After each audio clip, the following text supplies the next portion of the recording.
ಅರಣ್ಯದ ನಿಶಬ್ದದಲ್ಲಿ ಪ್ರೀತಿಯೊಂದು ಬೆಳಗಿತು.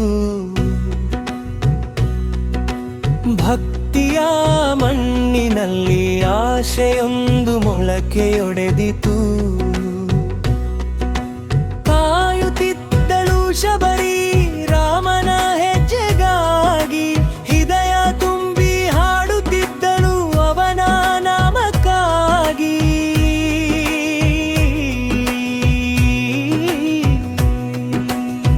ಕೈಯಲ್ಲಿ ಹಣ್ಣು, ಕಣ್ಣಲ್ಲಿ ಕಾತರ.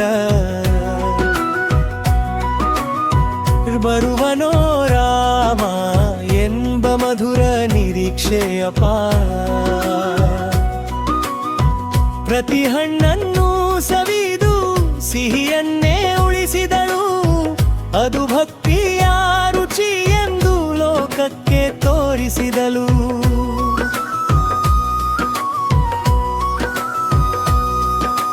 ಅಯ್ಯೋ ಬಂದನು ರಾಮನು ಲಕ್ಷ್ಮಣನ ಜೊತೆ.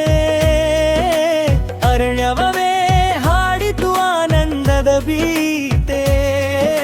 ಶಬರಿಯ ಕಣ್ಣುಗಳಲ್ಲಿ ಕಣ್ಣೀರು ಮುತ್ತಾಯಿತು. ರಾಮನ ಸ್ಮಿತದಲ್ಲಿ ಅವಳ ಜೀವ ಪವಿತ್ರವಾಯಿತು.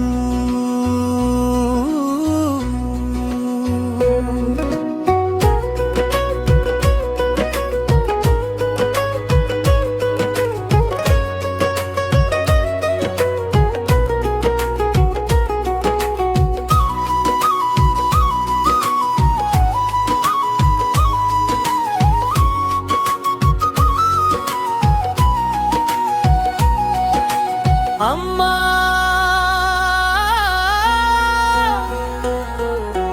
ಎಂದು ರಾಮನು ಪ್ರೀತಿಯಿಂದ ಕರೆದನು. ಭಕ್ತಿಯ ಮಹಿಮೆ ಲೋಕಕ್ಕೆ ತಿಳಿಸಿದನು. ಸವಿದ ಹಣ್ಣುಗಳಲ್ಲಿ ಪ್ರೀತಿಯ ಸುವಾಸನೆ. ಅದು ದೇವರಿಗೂ ಪ್ರಿಯವಾದ ಭಕ್ತಿಯ ಕಾಣಿಕೆ. ಶಬರಿಯ ಮನವು ಗಂಗೆಯಂತೆ ಶುದ್ಧ.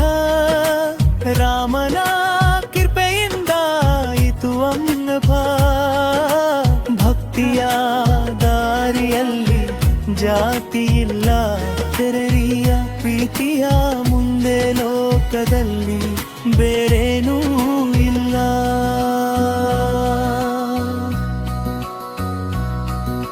ಹಾಡೋಣ ಎಲ್ಲರೂ ಶಬರಿಯ ಭಕ್ತಿಗಾನ. ರಾಮನ ಕರುಣೆಯೇ ಜೀವನದ ಪ್ರಾಣ. ಅರಣ್ಯದ ಮಣ್ಣಿನಲ್ಲಿ ಮೂಡಿದ ಕಥೆ ಇಂದಿಗೂ ನಮ್ಮ ಹೃದಯದಲ್ಲಿ ಬೆರೆದುವ ದಿವ್ಯ ಗೀತೆ.